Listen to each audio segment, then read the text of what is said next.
നമസ്കാരം. ജനകീയ സർക്കാർ അധികാരത്തിലേറാൻ ഇനി മണിക്കൂറുകൾ മാത്രമാണ് ഉള്ളത്. ഒരു വലിയ ജനസഞ്ചയം അക്ഷരാർത്ഥത്തിൽ അനന്തപുരിയിലേക്ക് ഒഴുകി എത്തിയിട്ടുണ്ട്. കേരളം ഇന്ന് നേരിടുന്ന എല്ലാ പ്രശ്നങ്ങൾക്കും അർഹിക്കുന്ന തരത്തിൽ അതിൻ്റെതായ ഗൗരവത്തിൽ പരിഹാരം കാണും എന്ന വലിയ ശുഭപ്രതീക്ഷയാണ്, ശുഭാപ്തി വിശ്വാസമാണ് ഈ ജനസഞ്ചയത്തെ തിരുവനന്തപുരത്തേക്ക് എത്തിച്ചിരിക്കുന്നത്. LDF അവരുടെ ടാഗ് ലൈനിൽ പറഞ്ഞിരിക്കുന്നത് പോലെ എല്ലാം ശരിയാകുമോ എന്ന ആ $1 മില്യൺ ക്വസ്റ്റ്യൻ അക്ഷരാർത്ഥത്തിൽ നിൽക്കുകയും ചെയ്യുന്നു. എന്തായാലും സജീവമായ ചർച്ചയുണ്ട്. ഒപ്പം സത്യപ്രതിജ്ഞാ വേദിയിൽ നിന്ന് ഞങ്ങളുടെ വിവിധ പ്രതിനിധികൾ എല്ലാ അർത്ഥത്തിലും ആ മുഹൂർത്തങ്ങൾ ഒപ്പിയെടുക്കാൻ തയ്യാറായി നിൽക്കുകയുമാണ്. അജിംഷാദ്, എങ്ങനെയാണ്? തീർച്ചയായും, അതായത് വലിയ പ്രതീക്ഷകൾ, ഒരുപക്ഷെ സാമൂഹികവും സാംസ്കാരികവും രാഷ്ട്രീയവുമായ വലിയ മാറ്റങ്ങൾ, ജനങ്ങൾ പ്രതീക്ഷിച്ച ആ മാറ്റത്തിന്റെ തുടക്കം ഇന്നാണ് നാടമുറിക്കുക. അരുൺ, തീർച്ചയായും പ്രതീക്ഷയോടെ കേരളം നിൽക്കുമ്പോൾ പീപ്പിൾ ടിവിയും സജീവമായ ദൃശ്യങ്ങളും ചർച്ചകളുമായി നമുക്ക് തുടങ്ങാം. ആദ്യം നമ്മുടെ പ്രതിനിധികൾ എവിടെയുണ്ട് എന്ന് നോക്കാം, അവിടേക്ക് പോകാവുന്നതാണ്. തീർച്ചയായും ആദ്യം അതിഥികളിലേക്ക് തന്നെ സ്വാഭാവികമായും നമുക്ക് പോകേണ്ടതുണ്ട്. അതിനനുസരിച്ച് വരുന്ന മുഹൂർത്തങ്ങളിൽ ആ വാർത്തകൾ, അവിടെ നിന്നുള്ള ഏറ്റവും പുതിയ മുഹൂർത്തങ്ങൾ, ഏറ്റവും പുതിയ വിവരങ്ങൾ നമുക്ക് ലഭ്യമാക്കാനും സാധിക്കും. തീർച്ചയായും ശ്രീ അജിത് കുമാർ, വലിയ പ്രതീക്ഷയാണ്. ഒരുപക്ഷെ രാഷ്ട്രീയ പ്രതിനിധികൾ എന്നതിനപ്പുറത്തേക്ക് നമുക്ക് നിഷ്പക്ഷമായി ഇതിനെ വീക്ഷിക്കാവുന്നതാണ്.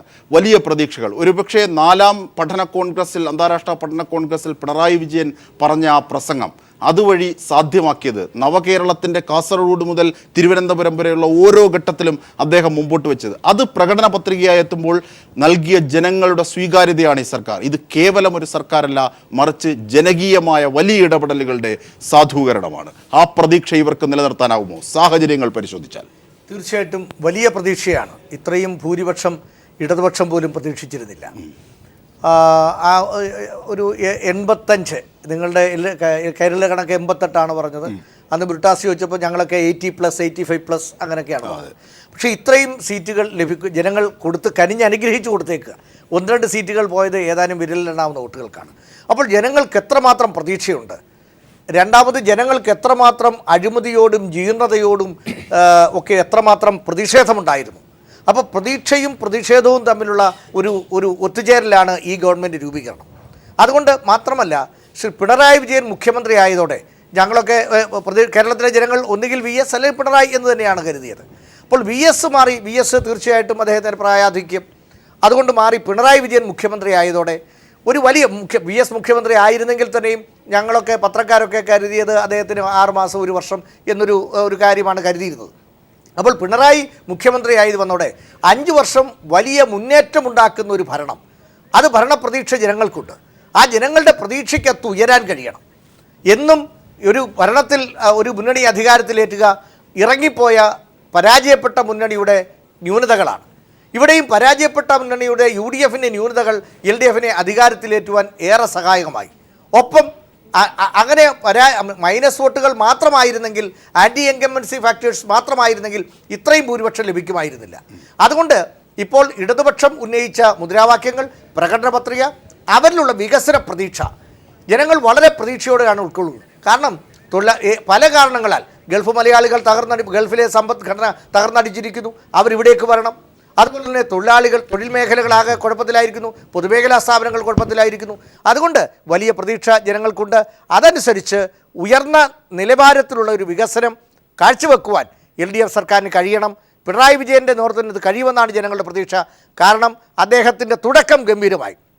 മന്ത്രിമാരുടെ എണ്ണം മാത്രമല്ല, മുഖ്യമന്ത്രിയായി തിരഞ്ഞെടുത്ത ശേഷം അദ്ദേഹം ആകെ മാറിയിരിക്കുന്നു എന്ന് വേണം കരുതാൻ.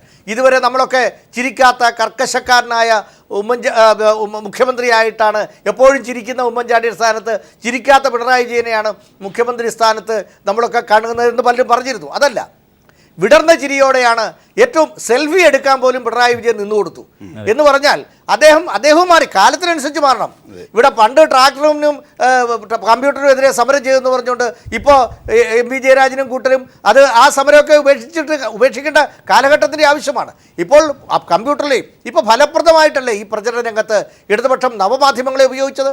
അതുകൊണ്ട് ഇപ്പോൾ 15 വയസ്സ്, ഇപ്പോൾ 18 വയസ്സുള്ള കുട്ടികളുടെ കയ്യിൽ കമ്പ്യൂട്ടറും മൊബൈൽ ഫോണും ഒക്കെയാണ്. അതുകൊണ്ട് അവർ ആ സമൂഹത്തെയാണ് അഡ്രസ്സ് ചെയ്യേണ്ടത്. വലിയ പ്രതീക്ഷയുണ്ട്, പ്രതീക്ഷയ്ക്ക് ഉയരുമെന്ന് തന്നെയാണ് ജനങ്ങൾ കരുതുന്നത്. തീർച്ചയായും എന്തായാലും വിവിധ അതിഥികളിലേക്ക് കൂടി ഇനി നമുക്ക് പോകേണ്ടതുണ്ട്. പി.വി. തോമസ്, ദില്ലിയിൽ മുതിർന്ന മാധ്യമ പ്രവർത്തനൊപ്പം വിശ്വഭദ്രാനന്ദ ശക്തിബോധി, അദ്ദേഹം പാലക്കാട് സ്റ്റുഡിയോയിൽ ഒരു ഇടവേള കൂടി നിലവിൽ അനിവാര്യമായതുകൊണ്ട് നമുക്ക് അതിലേക്കൊക്കെ പോയി വരാം. കൃത്യമായ പ്രകടന പത്രികയോടുകൂടി മത്സരിച്ചു എന്നത് മാത്രമല്ല, ആ അർത്ഥത്തിലുള്ള പ്രവർത്തന പദ്ധതിയും ഈ സർക്കാരിനുണ്ട് എന്ന് അവർ അവകാശപ്പെടുമ്പോൾ അത് എത്രത്തോളം പ്രായോഗികമാകും എന്നുള്ള ചിന്ത കൂടിയാണ് സ്വാഭാവികമായും കേരളീയ പൊതുസമൂഹത്തിന് ഉണ്ടാകുന്നത്. ആ വിശ്വാസം ഏറ്റെടുത്തുകൂടിയാണ് ഒരർത്ഥത്തിൽ ഈ വലിയ ജനപിന്തുണയോടെ ഈ സർക്കാർ അധികാരമേറുന്നത്. പ്രതീക്ഷ വളരെയധികമാണ്. വിശ്വഭദ്രാനന്ദ ശക്തിബോധി അദ്ദേഹം തീർച്ചയായും വിശ്വഭദ്രാനന്ദ ശക്തിബോധി, അതായത് 1000 പുഷ്പങ്ങൾ സിരകളിൽ ഉയരുന്ന കാലം. ഒരുപക്ഷെ നിങ്ങൾ മുമ്പ് ആത്മീയതയുടെ വക്താക്കൾ കമ്മ്യൂണിസ്റ്റുകാരെ കുറിച്ച് പറഞ്ഞിരുന്ന കാലമൊക്കെ മാറി. എൻലൈറ്റ്മെന്റും ഈ 1000 പുഷ്പങ്ങൾ സിരകളിൽ പൂക്കുന്ന കാലവും ഒക്കെ ഒന്നാണ് എന്ന് ബോധ്യമാകുന്ന ഒരു പുതിയ കാലത്തിൻ്റെ യുഗത്തിലാണ് നമ്മൾ ഇരിക്കുന്നത്. ഇന്ന് പിണറായി വിജയനെ പോലെ ഒരു നേതാവിൻ്റെ നേതൃത്വത്തിൽ അധികാരത്തിലേക്ക് പ്രവേശിക്കാൻ പോവുകയാണ് ഇടതുപക്ഷ സർക്കാർ. അവരോടുള്ള താങ്കളുടെ പ്രതീക്ഷ എങ്ങനെ, ആ പ്രതീക്ഷകൾ എങ്ങനെയൊക്കെ പുലരുമെന്നാണ് താങ്കളുടെ പ്രതീക്ഷ?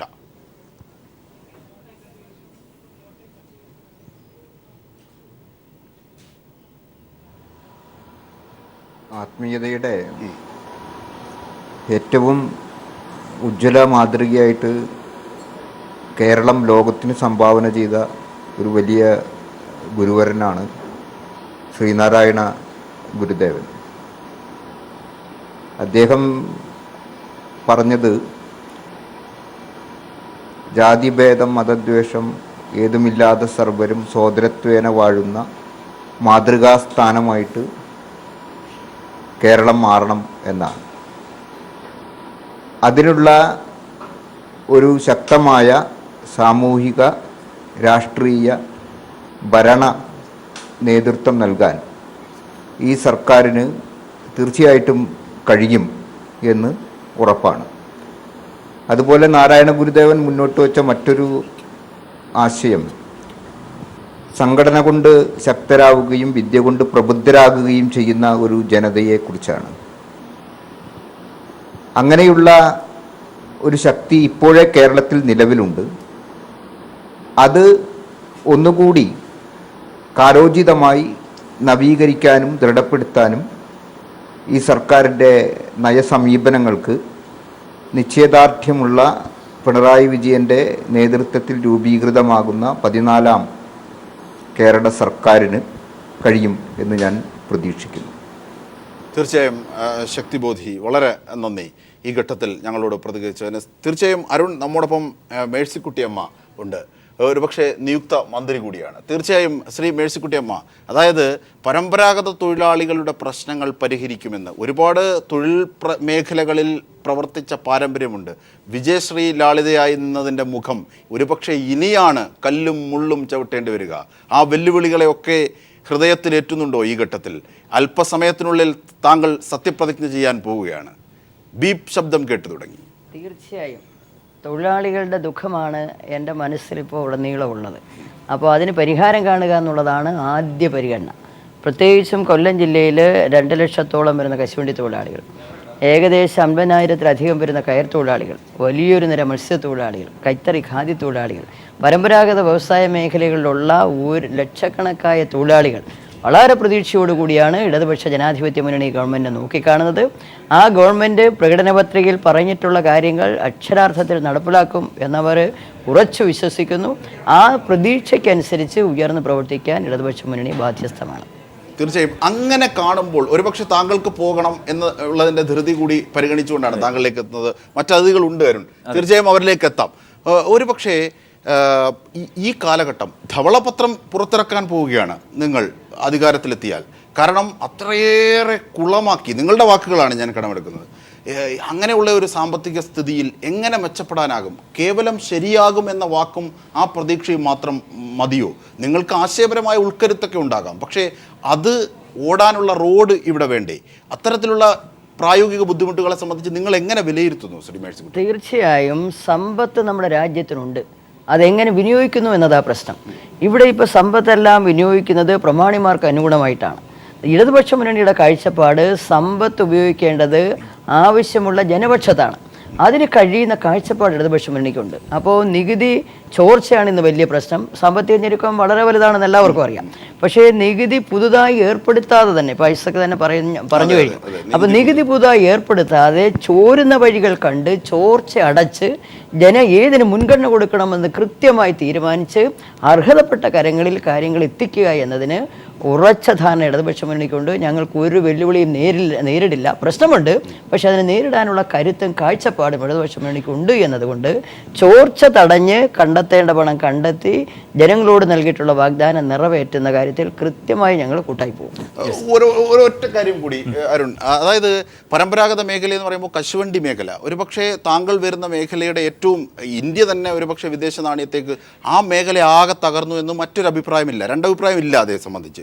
ഒരുപക്ഷെ പിണറായി വിജയനും തോമസ് ഐസക്കും ഒക്കെ മുമ്പോട്ട് വെക്കുന്ന ഈ വിഷയത്തെ സംബന്ധിച്ച് ഈ പരമ്പരാഗത തൊഴിൽ മേഖലകൾ പരിഷ്കരിക്കാൻ അല്ലെങ്കിൽ നവീകരിക്കാൻ അല്ലെങ്കിൽ പുതിയ ഒരു ദിവസം പോലും തൊഴിലില്ലാത്ത ദിവസങ്ങൾ സൃഷ്ടിക്കാതെ എല്ലാം സമ്പൂർണ്ണ ഇതിന് എന്ത് മാസ്റ്റർ പ്ലാനാണ് താങ്കളുടെ മനസ്സിലുള്ളത് ഇടതുപക്ഷ മുന്നണിയുടെ പിൻബലത്തിൽ? വ്യവസായം നേരിടുന്ന ഏറ്റവും വലിയ പ്രശ്നം ആവശ്യത്തിന് റോനട്ട് കേരളത്തിൽ ഇല്ല എന്നല്ല. അതാണ് ഏറ്റവും പ്രധാനപ്പെട്ട പ്രശ്നം. ഇപ്പം നമ്മൾ ഇമ്പോർട്ടിനെ ആശ്രയിച്ചിട്ടാണ് കശുവണ്ടി വ്യവസായം നടക്കുന്നത്.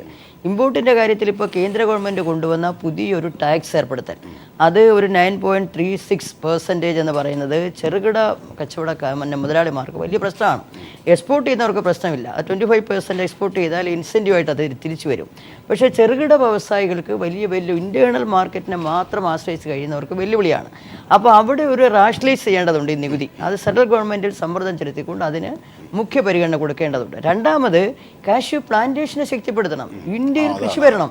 അല്ലാതെ എല്ലാ കാലവും വിദേശത്തെ ആശ്രയിച്ചുകൊണ്ട് മാത്രം നമുക്ക് വ്യവസായം കൊണ്ടുപോകാൻ പറ്റില്ല. അതെ, കുടിൽ വ്യവസായത്തിലേക്ക് പോകുന്ന രണ്ടാമത്തെ പ്രശ്നം. പക്ഷേ ഇവിടെ ആവശ്യത്തിന് നട്ട്സ് ഉണ്ടാകുക എന്ന മട്ടിൽ കൃഷി വികസിപ്പിക്കുക എന്നതിന് കൂടി പ്രാമുഖ്യം കൊടുത്തുകൊണ്ട് മാത്രമേ കശുവണ്ടി മേഖല നേരിടുന്ന പ്രശ്നത്തിന് പരിഹാരമുള്ളൂ. അതാണ് വ്യക്തമായ മാസ്റ്റർ പ്ലാൻ ഉണ്ട്, അല്ലാതെ കേവലം ശരിയാകുമെന്നതല്ല. അത് ഓരോ വകുപ്പുകളുടെ കാര്യത്തിലും ഓരോ വ്യക്തിക്കും ഉണ്ട്. കൃത്യമായി ആ പദ്ധതി പ്രാവർത്തികതയിലേക്ക് എത്തിക്കുക എന്നുള്ളത് കൂടിയാണ്. എന്തായാലും മെസ്കുട്ടിയമ്മ പറഞ്ഞതുപോലെ കശുവണ്ടി തൊഴിലാളികൾ ഏകദേശം 2.5 ലക്ഷത്തോളം കശുവണ്ടി തൊഴിലാളികൾക്കും നിർണായകമായ വോട്ട് ബാങ്കിൽ വളരെ നിർണായകമായ സ്വാധീനം കൂടി ചെലുത്തിയ മേഖല കൂടിയാണ് കൊല്ലം എന്നതടക്കമുള്ള കാര്യങ്ങൾ പരിഗണിക്കേണ്ടതുണ്ട്. ഇപ്പോൾ കാണുന്ന ദൃശ്യങ്ങൾ AKG സെന്ററിൽ നിന്നുള്ള ദൃശ്യങ്ങളാണ്, തത്സമയ ദൃശ്യങ്ങളാണ് നിലവിൽ കാണുന്നത്.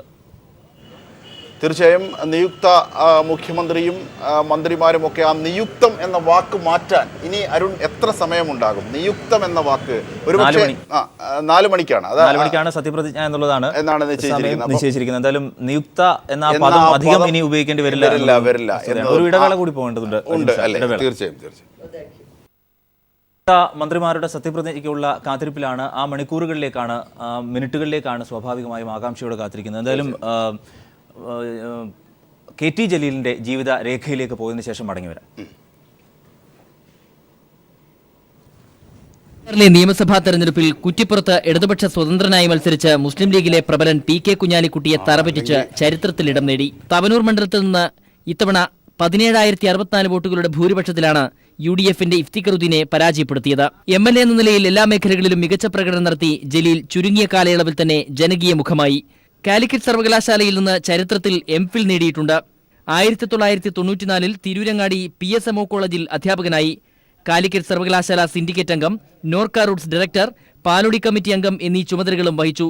നിരവധി ഗ്രന്ഥങ്ങളുടെ കർത്താവ് കൂടിയാണ് KT ജലീൽ.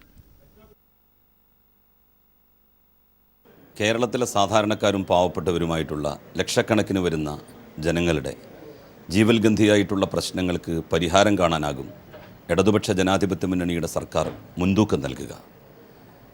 വികസന പ്രവർത്തനങ്ങളെന്ന് പറഞ്ഞാൽ കേവലം ധനാഢ്യന്മാരുടെയും സമ്പന്നന്മാരുടെയും വരേണ്യവർഗത്തിൻ്റെയും വികാസവും പുരോഗതിയും മാത്രമാണ് എന്ന കാഴ്ചപ്പാടാണ് UDF ഇക്കാലം അത്രയും ഉയർത്തിപ്പിടിച്ചിരുന്നത്. അതിൽ നിന്ന് ഭിന്നമായി പാവപ്പെട്ടവരുടെ വീടുകളുടെ അടുക്കളയിൽ നിന്ന് പുക ഉയരുന്നുണ്ടോ എന്ന് നോക്കലും വികസനത്തിൻ്റെ നിർണിത മാനദണ്ഡങ്ങളിൽ വളരെ പ്രസക്തമായിട്ടുള്ളതാണ് എന്ന് ഇടതുപക്ഷ ജനാധിപത്യ മുന്നണി കരുതുന്നു. അഴിമതിരഹിതവും സ്വജനപക്ഷപാത മുക്തവുമായിട്ടുള്ള ഒരു ഭരണമാകും കേരളത്തിൽ വരുന്ന 5 വർഷം സഖാവ് പിണറായി വിജയൻ്റെ നേതൃത്വത്തിൽ നടക്കാൻ വേണ്ടി പോകുന്നത്. സഖാവ് പിണറായി വിജയൻ മുഖ്യമന്ത്രിയാകുന്നതിന് മുൻപ് ഇന്നലെ നടത്തിയ വാർത്താ സമ്മേളനത്തിൽ വളരെ വ്യക്തമായും ചില സൂചനകൾ നൽകുകയുണ്ടായി. വിട്ടുപോരുമ്പോഴും ഇടതു വഴിയിലൂടെ സഞ്ചരിച്ച കൃത്യമായ രാഷ്ട്രീയ ലക്ഷ്യത്തിലേക്കും ബോധ്യങ്ങളിലേക്കും എത്തിയ ഒരു വലിയ നേതാവ് എന്ന രീതിയിൽ കൂടിയാണ് അദ്ദേഹത്തെ നെഞ്ചേറ്റുന്നത്. പി.വി. തോമസ്, അദ്ദേഹം ദില്ലി സ്റ്റുഡിയോയിൽ മാധ്യമപ്രവർത്തകർ. തീർച്ചയായും ശ്രീ പി.വി. തോമസ്, അതായത് ഒരു പക്ഷേ ഒരുപാട് പ്രതീക്ഷകൾ ഈ കാര്യങ്ങളൊക്കെ പറഞ്ഞ് നമ്മൾ ഇരിക്കുകയാണ്. പക്ഷേ മട്ട് കണ്ടിട്ട് എന്തു തോന്നുന്നു ശ്രീ പി.വി. തോമസ്?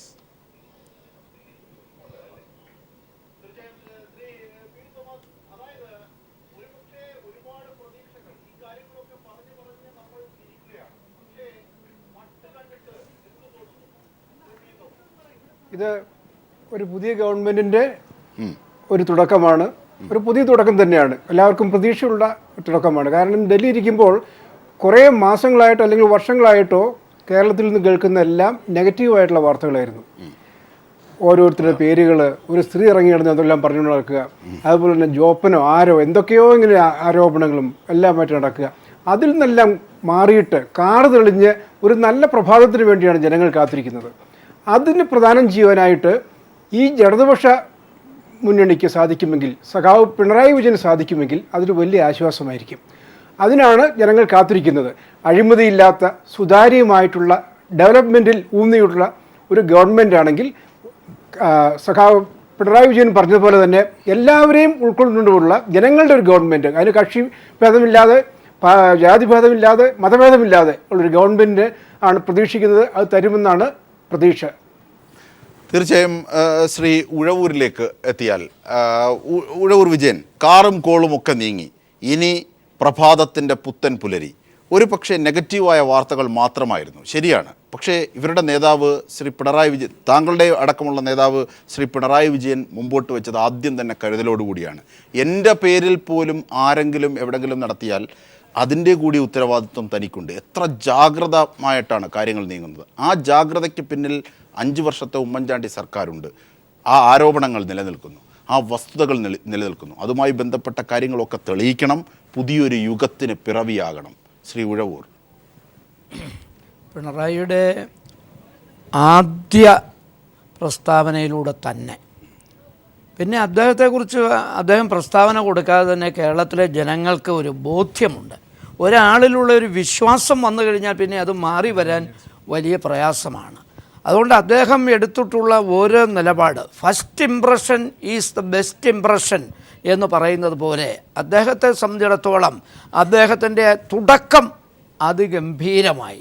അതുപോലെ തന്നെ ഇവിടെ മന്ത്രിസഭാ അംഗങ്ങളായി കടന്നു വന്നിട്ടുള്ളവരും കഴിവുള്ളവരാണ്. ഇപ്പം തന്നെ നമ്മുടെ മുമ്പിൽ വന്ന ജലീൽ എല്ലാ തരത്തിലും കഴിവുള്ള, സംസാരിക്കാൻ അതുപോലെ വളരെ വിവരമുള്ള, അതാണ് എനിക്ക് പറയാനുള്ള നാടൻ ഭാഷയിൽ, നല്ല ഒരു മന്ത്രിയായി അദ്ദേഹം മാറും. അങ്ങനെ എല്ലാ കഴിവുകളുമുള്ളവരെ കോർത്തിണക്കിക്കൊണ്ട് അതിൻ്റെ ഒരു തലവനായി, അതിൻ്റെ ഒരു നായകനായി പിണറായി വിജയന് മാറാൻ കഴിഞ്ഞിരിക്കുന്നു. അതുകൊണ്ട് വിജയൻ എന്ന പേരിൻ്റെ അർത്ഥം എന്ത് എന്ന് 5 വർഷത്തിന് ശേഷം ജനങ്ങളെ കൊണ്ട് അദ്ദേഹം പറയിപ്പിക്കും. വിജയിക്കാനായി ജനിച്ചവൻ ഞാൻ, തോൽക്കാൻ എനിക്ക് മനസ്സില്ല എന്ന മുദ്രാവാക്യം കേരള ജനതയെ കൊണ്ട് പറയിപ്പിക്കാൻ സഖാവ് പിണറായി വിജയൻ വരവായി. ഏതാനും മിനിറ്റുകൾക്കുള്ളിൽ അദ്ദേഹം ഗവർണറുടെ മുമ്പാകെ സത്യപ്രതിജ്ഞ ചെയ്ത് കടന്നു വരികയാണ്. കേരള ജനത കാത്തുനിൽക്കുന്ന ആ ഭരണം, ഇവിടെ പ്രതീക്ഷയോടുകൂടി കാത്തുനിൽക്കുന്ന ഒരു ഭരണം ഇവിടെ കാഴ്ചവെക്കാൻ പോവുകയാണ്. അദ്ദേഹത്തിന് പിന്തുണ നൽകാൻ രാഷ്ട്രീയം നോക്കേണ്ടതില്ല. എല്ലാ വിഭാഗം ജനങ്ങളും മുന്നോട്ട് കടന്നു വന്ന് ഈ നാടിൻ്റെ വികസനത്തിനായി, അതുപോലെ വർഗീയതയ്ക്കെതിരെയുള്ള ധീരമായ നിലപാട് അദ്ദേഹം സ്വീകരിച്ചിട്ടുണ്ട്. അതിലൂടെ കിട്ടിയ ഒരു അംഗീകാരമാണിത്. അതുപോലെ തന്നെ ജനദ്രോഹ നടപടികൾ നടത്തി UDFൻ്റെ സർക്കാർ ഈ നാട്ടിലെ ജനങ്ങളെ ദ്രോഹിച്ചു കൊണ്ടിരുന്നത് ഒരു വിരാമമിടാനും സഖാവ് പിണറായി വിജയന് കഴിയും എന്നുള്ള കാര്യത്തിൽ യാതൊരു സംശയവുമില്ല. അതുകൊണ്ട് ഇടതുപക്ഷ ജനാധിപത്യ മുന്നണിയുടെ ഒരു ഉത്തരവാദിത്തപ്പെട്ട വ്യക്തി എന്നുള്ള നിലയിൽ ഞാൻ അഭ്യർത്ഥിക്കുന്നു, ഇന്ന് സത്യപ്രതിജ്ഞ ചെയ്യുന്നതിനെ വിമർശിക്കുകയല്ല. എന്നും വിമർശനമാണ്. മുഖ്യമന്ത്രി ആകുന്നതിന് മുമ്പ് തന്നെ വിമർശനത്തോട് വിമർശനമാണ്. ആ വിമർശനം ഒക്കെ മാറ്റി മാറ്റിവെച്ചുകൊണ്ട് ശരിയാക്കും എന്നാണ് പറയുന്നത് എന്ന് പറയുന്ന ഒരു ഉക്കായെ പിടിച്ചുകൊണ്ട് ഇറങ്ങാതെ കാര്യം മനസ്സിലാക്കി അവർ പ്രായോഗികമായി അദ്ദേഹത്തിന് പിന്തുണ നൽകാൻ മുൻപോട്ട് കടന്നു വരണം. ഉമ്മൻചാണ്ടിക്കും അതിൽ കഴിയണം. ഒരു പ്രതിപക്ഷ നേതാവിനെ പോലും തിരഞ്ഞെടുക്കാൻ കഴിയാതെ അവർ നട്ടം തിരിയുമ്പോൾ 5 മിനിറ്റ് കൊണ്ട് ഈ കാര്യങ്ങളെല്ലാം പൂർത്തിയാക്കി യാതൊരുവിധ അഭിപ്രായ വ്യത്യാസവുമില്ലാതെ മുമ്പോട്ട് പോകുന്ന ഒരു സർക്കാരായി, ഒരു മുന്നണിയായി ഇടതുപക്ഷ ജനാധിപത്യ മുന്നണി മാറിക്കഴിഞ്ഞിരിക്കുന്നു. അതിൽ ഞങ്ങൾക്കെല്ലാം അതിയായ ആഹ്ലാദമുണ്ട്. ഒരു ഘടകകക്ഷി എന്നുള്ള നിലയിൽ ഞാൻ, അതുപോലെ ഞങ്ങൾ സംതൃപ്തരാണ് എന്നുകൂടി അറിയിക്കാൻ ഞാൻ ഈ അവസരം വിനിയോഗിക്കുക. തീർച്ചയായും അരുൺ, ഈ പറഞ്ഞത് വളരെ അടിവരയിടേണ്ട പോയിന്റാണ്. ശ്രീ ഉഴവൂർ വിജയൻ തൻ്റെ സ്വസിദ്ധമായ ശൈലിയിൽ, അതായത് സാങ്കേതികമായ മികവ്, അതിൻ്റെ പ്രാവർത്തികത, അതൊക്കെ എണ്ണയിട്ട യന്ത്രം പോലെ പ്രവർത്തിക്കാൻ ആവും ഞങ്ങൾക്ക് എന്താണ് 5 മിനിറ്റ് കൊണ്ട് മന്ത്രിമാരെ ഒരു തർക്കങ്ങളുമില്ലാതെ വളരെ സുതാര്യമായി വളരെ വ്യക്തമായും പെട്ടെന്ന് പടുത്തുയർത്താൻ അതൊരു നിസ്സാര കാര്യമല്ല. ഒരു നിമിഷം അജിംഷാദ്, ഈ ദൃശ്യങ്ങൾ ഇപ്പോൾ കാണുന്നത് AKG സെന്ററിൽ നിന്ന് പിണറായി വിജയൻ അദ്ദേഹം യാത്ര തിരിച്ചിട്ടുണ്ട്. അദ്ദേഹം കൈരളി ടവർ സന്ദർശിക്കാൻ എത്തും. അല്പസമയത്തിനകം അദ്ദേഹം എത്തിച്ചേരും എന്നാണ് അറിയാൻ കഴിയുന്നത്. തത്സമയ ദൃശ്യങ്ങളാണ് നിലവിൽ കാണുന്നത്. എന്തായാലും സത്യപ്രതിജ്ഞയ്ക്ക് മണിക്കൂറുകൾ മാത്രമാണ് ഉള്ളത്. എല്ലാവിധത്തിലുള്ള ഒരുക്കങ്ങളും നിലവിൽ നടന്നിട്ടുണ്ട്. ദൃശ്യങ്ങളിൽ നിന്ന് കാണാം. തീർച്ചയായും ദിലീപിനെ ശ്രീ ജോൺ ബ്രിട്ട സ്വീകരിക്കുന്നു. കൈരളി ടവറിലേക്ക് എത്തുന്ന ദൃശ്യങ്ങൾ കൂടിയാണ് ഈ ഘട്ടത്തിൽ. ഇപ്പോൾ തന്നെ പിണറായി എത്തും. അരുൺ, AKG സെന്ററിൽ നിന്ന് അദ്ദേഹം പുറപ്പെട്ടിട്ടുണ്ട്. അല്പസമയത്തിനകം കൈരളി ടവറിൽ അദ്ദേഹം എത്തിച്ചേരും. Chairman, Kairali Malayalam communications chairman Mammootty, അദ്ദേഹം നേരത്തെ തന്നെ കൈരളി ടവറിൽ എത്തിച്ചേർന്നിരുന്നു. ചലച്ചിത്ര താരം ദിലീപ് അടക്കമുള്ള വലിയ പ്രമുഖർ നിലവിൽ കൈരളി ടവറിൽ എത്തിച്ചേർന്നിട്ടുണ്ട്. പിണറായി അല്പസമയത്തിനകം എത്തും.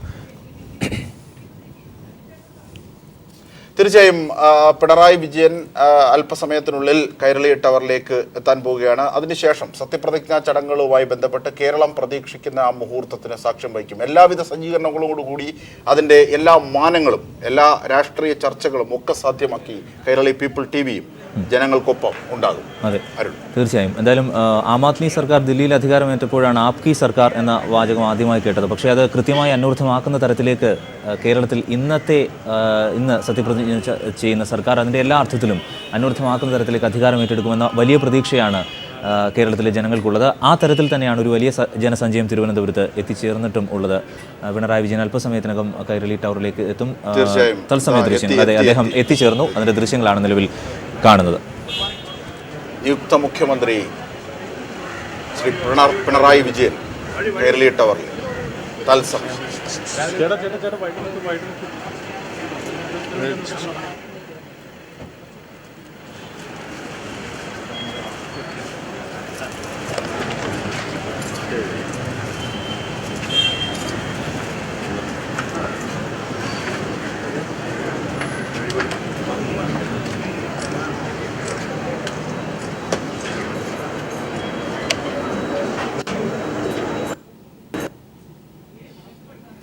തീർച്ചയായും പിണറായി വിജയൻ കൈരളി ടവറിൽ എത്തിയിരിക്കുന്നു. നിയുക്ത മുഖ്യമന്ത്രിയാണ്. ഇനി ഏതാനും നിമിഷങ്ങൾ അല്ലെങ്കിൽ ഒരുപക്ഷെ മണിക്കൂറുകൾ മാത്രമേ ഉള്ളൂ ആ നിയുക്തം എന്ന വാക്ക്. തീർച്ചയായും ഈ ഘട്ടത്തിലാണ് പിണറായി വിജയൻ കൈരളി പീപ്പിൾ TVയുടെ ടവറിലേക്ക് എത്തുന്നത്. വളരെ പ്രതീക്ഷയോടുകൂടി കേരളം ഉറ്റുനോക്കുന്ന ഒരു സർക്കാർ രൂപീകരണത്തിലേക്കുള്ള എല്ലാവിധ ചടങ്ങുകളും പുരോഗമിക്കുകയാണ്. ഒരുപക്ഷെ അതിൻ്റെ വിവരങ്ങളിലേക്ക് കൂടി നമുക്ക് ഈ ഘട്ടത്തിൽ പോകാവുന്നതാണ്. നമ്മുടെ പ്രതിനിധികളൊക്കെ അവിടെ ഉണ്ട്. ഇപ്പോൾ തത്സമയ ദൃശ്യങ്ങളാണ്. പിണറായി വിജയൻ കൈരളി ടവറിലെത്തിയ തത്സമയ ദൃശ്യങ്ങളാണ് നിലവിൽ കാണുന്നത്.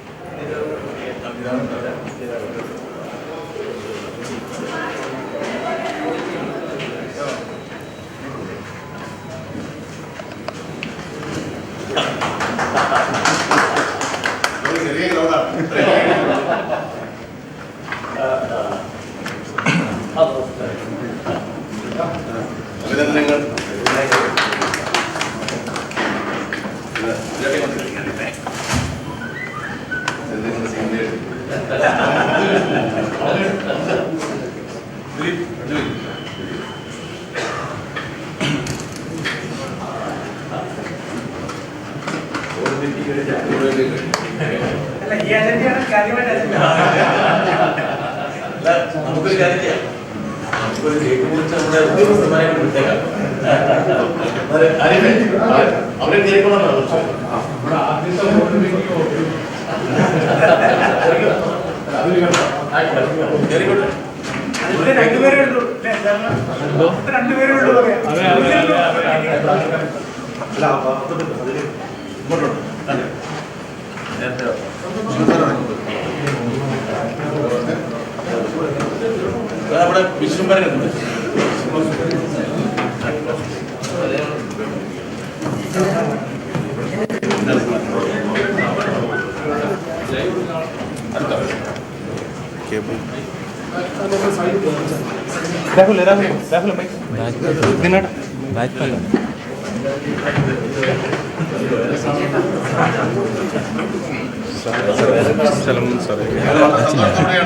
സ്റ്റാഫും കൈരളിയുടെ ഡയറക്ടർ ബോർഡും നിയുക്ത മുഖ്യമന്ത്രിയെ സ്വീകരിക്കുന്നത് ഞങ്ങളുടെ കമ്പനിയുടെ ഒരു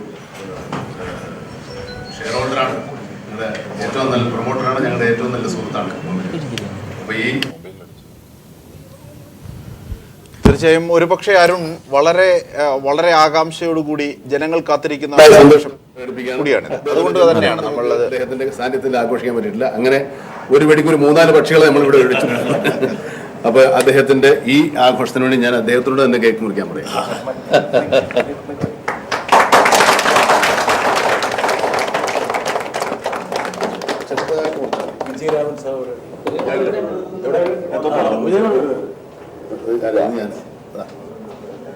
അപ്പൊ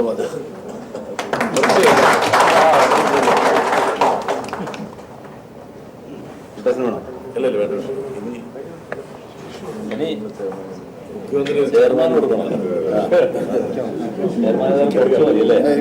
ഞാൻ അറ്റന്ന് കുറിച്ച് എടുത്തോളാം.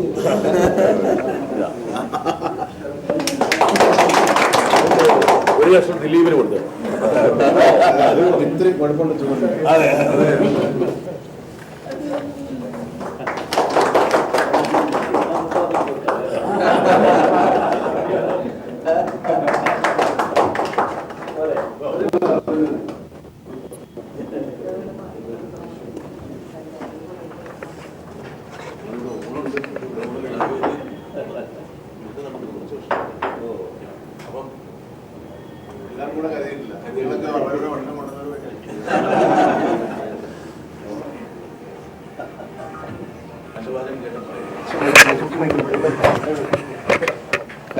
കൈരളിയുടെ ആരംഭം മുതൽ കൈരളിയുമായി ബന്ധിപ്പിച്ചാണല്ലോ എൻ്റെ പേര് പലപ്പോഴും പരാമർശിക്കപ്പെട്ടിട്ടുള്ളത്.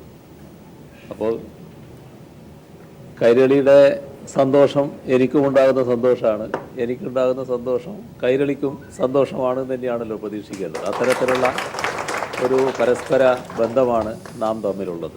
ആ ബന്ധത്തിൻ്റെ അടിസ്ഥാനം നാടിനു വേണ്ടി കൈരളി നിർവഹിക്കുന്ന സേവനവുമാണ്. അത് തുടർന്ന് നല്ല രീതിയിൽ തന്നെ നിർവഹിക്കാൻ കൈരളിക്ക് കഴിയട്ടെ എന്ന് മാത്രം ഇപ്പോൾ ആശംസിക്കുന്നു. നന്ദിക്ക് പ്രസക്തിയില്ല എങ്കിൽ പോലും 2 വാചകം പറയാണ്. ഞങ്ങളുടെ ബോർഡ് മീറ്റിങ്ങിലും ഞങ്ങൾ എപ്പോഴും പറയാറുണ്ട്, കമ്പനിക്ക് ഒരു ചെയർമാനുണ്ട്, ഒരു MD ഉണ്ട് എങ്കിൽ പോലും ഈ കമ്പനിക്ക് ഒരു അദൃശ്യമായിട്ട് CMD എന്നുള്ള തസ്തികയുണ്ട്. അപ്പോൾ പലപ്പോഴും നമുക്ക് വിളിച്ച് പറയും, അല്ല CMDയോട് പറഞ്ഞോ എന്ന്. അപ്പോൾ പലർക്കും ഇത് ആരാണ് ഈ CMD എന്ന് മനസ്സിലായിട്ടില്ല. പക്ഷെ ഇന്ന് ഞാൻ വെളിപ്പെടുത്തുകയാണ്, വേറെ ആരുമല്ല, വിജയേട്ടൻ തന്നെയായിരുന്നു ഞങ്ങളുടെ CMD. അപ്പം അദ്ദേഹത്തിൻ്റെ സ്ഥാനലബ്ധി എന്നുള്ളത് കൈരളിയുടെ CMDയുടെ കൂടി സ്ഥാനലബ്ധിയാണ്. കൈരളി കുടുംബത്തിൻ്റെ കൂടി ഒരു വിജയമായിട്ടും സന്തോഷമായിട്ടും ഞങ്ങൾ കാണുന്നു. വളരെ തിരക്ക് പിടിച്ച ഒരു സമയമായിട്ട് പോലും അദ്ദേഹം കൈരളി കുടുംബാംഗങ്ങളോടൊപ്പം അല്പസമയം ചെലവഴിക്കാൻ വന്നതിൽ അദ്ദേഹത്തോട് നന്ദി ഞാൻ പറയുന്നു, കടപ്പാട് അറിയിക്കുന്നു. നന്ദി, നമസ്കാരം.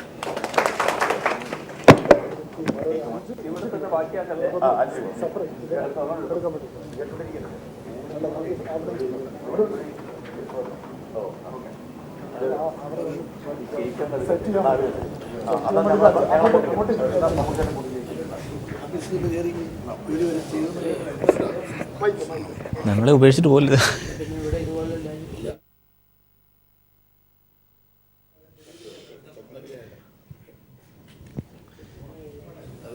ജയരാജേട്ടനിലേക്ക്